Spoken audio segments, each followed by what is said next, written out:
ہم نے اس علم کا دروازہ بند کیا، اپنے تصورات کو محدود کیا، دین کو مذہب بنایا، علم کو صرف علم دین تک محدود کیا، اس کو ہم نے گویا کہ سیکولر علم قرار دے کر اپنے دینی تصورات سے خارج کیا۔ یہ ہماری غلطی، اور اس سے بڑا جرم یہ کہ اس آسمانی ہدایت کے بھی ہم کسٹوڈین سے پہنچانے کے لیے، اور ہم نے یہ کہ خود اس کو پیٹھ دکھائی، خود اس کو اپنا امام نہیں بنایا، خود اس کو اپنا رہنما نہیں بنایا، اور دوسروں تک پہنچانے کا تو کوئی سروکار ہی نہیں، سوال ہی نہیں۔ اس ڈائگنوسس درست ہے تو اب اس کا حل کیا ہے؟ پہلے تو یہ کہ اپنی ذمہ داری کو ہم پہچانیں۔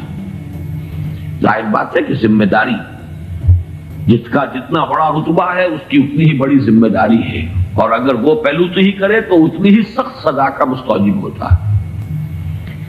کمتر درجے کی ذمہ داری ہے، کوتاہی بھی ہو گئی ہے تو کمتر درجے کی سزا کفایت کر جائے گی۔ رتبہ بڑا ہے، جن کے رتبے ہیں بڑے ان کی سوا مشکل ہے، جن کا رتبہ ہے سوا ان کی سوا مشکل ہے۔ تو ہم کسٹوڈین ہیں اس ڈیوائن میسج کے، گائیڈنس کے، رحمت للعالمین کی رحمت للعالمینی صلی اللہ علیہ وسلم، اس کے امین ہم ہیں۔ لہذا پہلا کام تو یہ ہے ہمارے سامنے کہ اس علم کے اندر، جس کے لیے میں اب ایک لفظ استعمال کر رہا ہوں، اسلامائزیشن آف نالج، علم کو دوبارہ مسلمان کرو۔ یہ علم جو ہے، بڑی پیاری بات اقبال نے کہی تھی، عشق کی تیغ جگردار اڑا لی کس نے، علم کے ہاتھ میں خالی ہے میان ہے ساقی۔ بڑی پیاری تشبیہ ہے یہ۔ عشق سے مراد یہاں وہ ایمان ہے، ایمان کی وہ تیغ جگردار اس میان میں سے نکال لی گئی ہے، خالی نیام رہ گیا ہے۔ یہ پورے سائنٹیفک نالج جو ہے اس خالی نیام کے مانند ہے جس میں سے تلوار عشق نکال دی گئی۔ یہی تلوار عشق اس میں دوبارہ داخل کر دی جائے، ایمان کو اس علم کے ساتھ اگر شامل کر دیا جائے تو در حقیقت سارے مسائل کا حل ہو جائے۔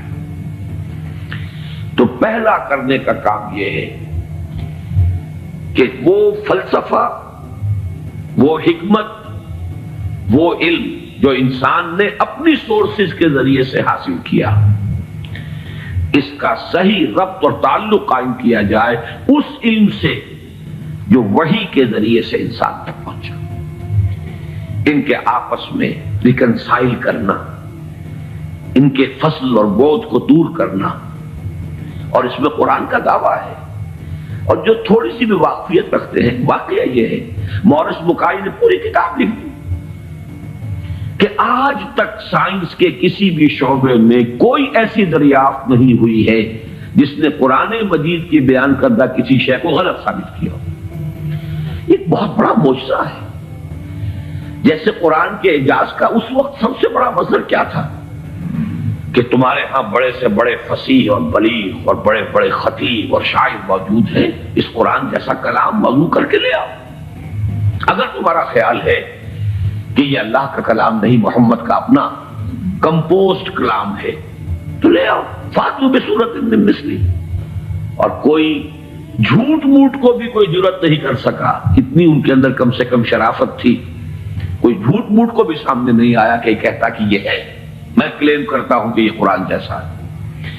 اسی طرح آج کا سب سے بڑا معجزہ یہ ہے کہ قرآن مجید 1400 برس قبل کی کتاب، اور آپ کے شاید علم میں ہوگا ٹورنٹو میں، کینیڈا میں، جو وہاں کی یونیورسٹی ہے، اس میں جو ایمبریولوجی کے جو سب سے بڑے ماہر ہیں، جن کی کہ ٹیکسٹ بک پوری دنیا میں چل رہی ہے ایمبریولوجی کی، علم جنین، حیران رہ گیا ہے وہ شخص کہ 1400 برس قبل، جبکہ ابھی مائکروسکوپ کا کوئی وجود نہیں تھا، اتنی کریکٹ ڈسکرپشن ایمبریولوجی کے سٹیجز، اس قدر صحیح اس کی جو ہے ڈسکرپشن، یہ ڈسکرپشن کہ بچہ جو ہے ماں کے پیٹ میں 3 جھلیوں کے اندر 3 دیواروں فی ظلمات ثلاث پرورش پاتا ہے۔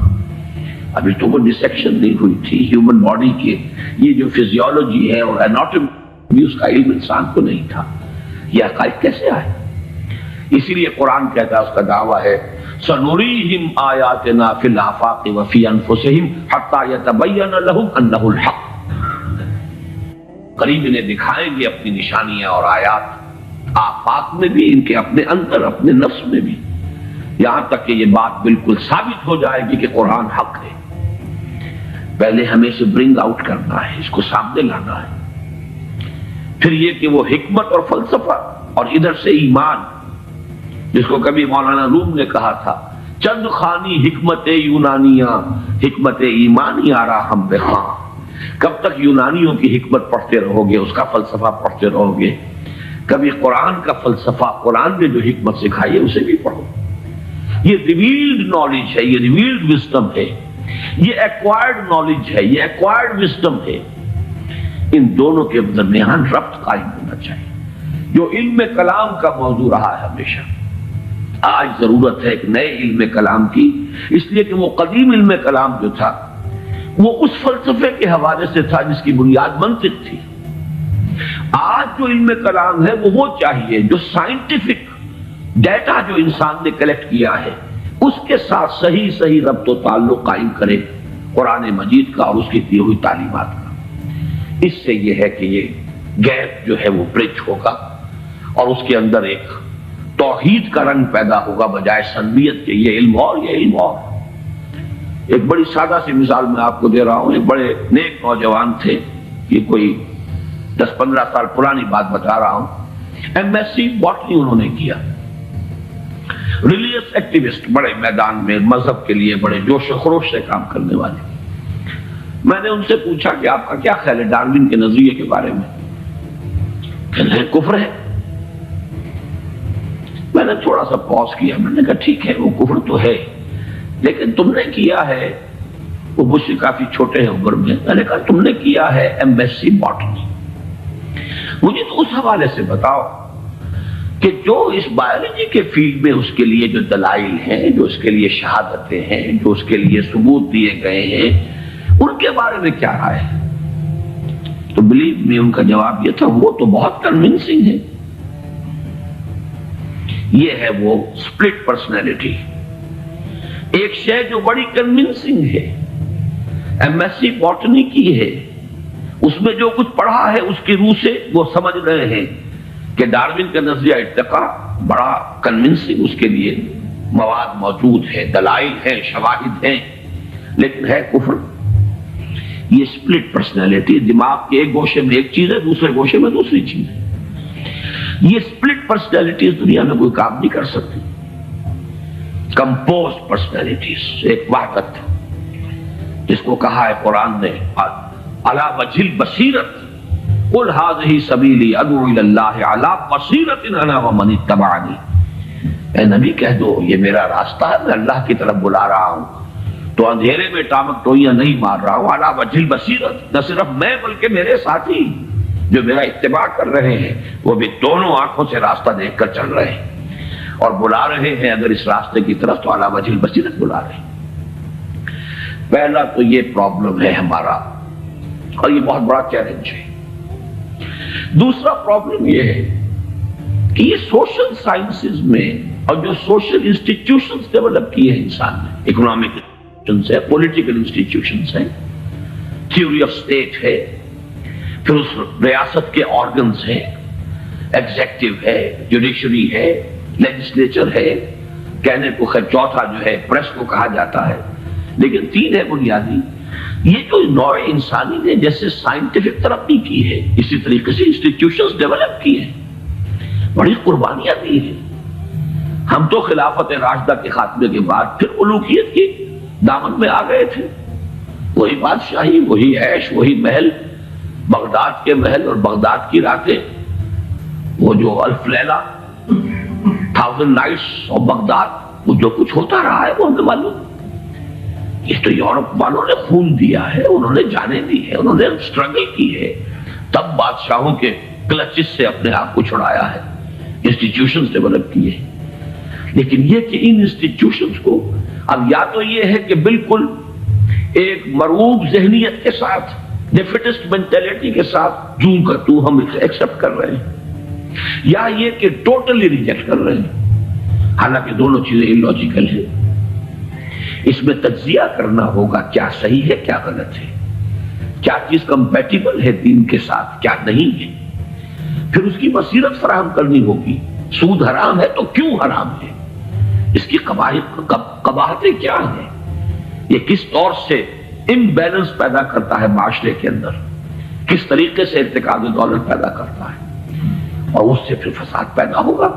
آخر کمیونزم بھی یوں ہی تو نہیں آ گیا تھا، it was not a bolt from the blue, یہ ریئیکشن تھا کیپٹلزم کا، اور اگر کیپٹلزم اور ننگا کیپٹلزم جاری رہا تو پھر کسی اور ریئیکشن کو وہ جنم دے گا، اسی کی کوکھ سے کوئی اور اینٹی تھیسس وجود میں آ جائے گا۔ جیسے ابھی آپ نے وہ کے جی بی کے کوئی بڑے ڈبل ایجنٹ کا بھی انٹرویو آپ نے پڑھا ہوگا، 1-2 دن پرانی بات ہی ہے، اس نے یہ کہا ہے کہ یہ ایک تجربہ تھا، ناکام ہو گیا، لیکن میں اس کے اوپر شرمندہ نہیں ہوں، یہ ایک بہت اچھا کام تھا جو ہو رہا تھا، اور یقیناً بہت خیر اس سے وجود میں آیا ہے۔ بہرحال انسان پھر تجربہ کرے گا۔ اس اعتبار سے دوسری ذمہ داری ہماری یہ ہے، جو قرآن کے حامل ہیں، حامل قرآن، اگرچہ مجھے شعر یاد آیا اقبال کا، جانتا ہوں میں یہ امت حامل قرآن نہیں ہے، وہی سرمایہ داری بندہ مومن کا دین، جانتا ہوں میں کہ مشرق کی اندھیری رات میں بے ید بیضا ہے پیران حرم کی آستی۔ تو حقیقت تو وہ ہے جو اقبال نے کہی ہے، لیکن بہرحال سو کالڈ حامل قرآن تو ہم ہیں نا، قرآن کو ماننے والے، لیکن یہ کہ اس حامل قرآن امت کا دوسرا فرض یہ ہوگا، جہاں ایک طرف ایمان کے حقائق کو سائنٹیفک معلومات کے ساتھ ان کی ایک ربط اور تعلق کو اسٹیبلش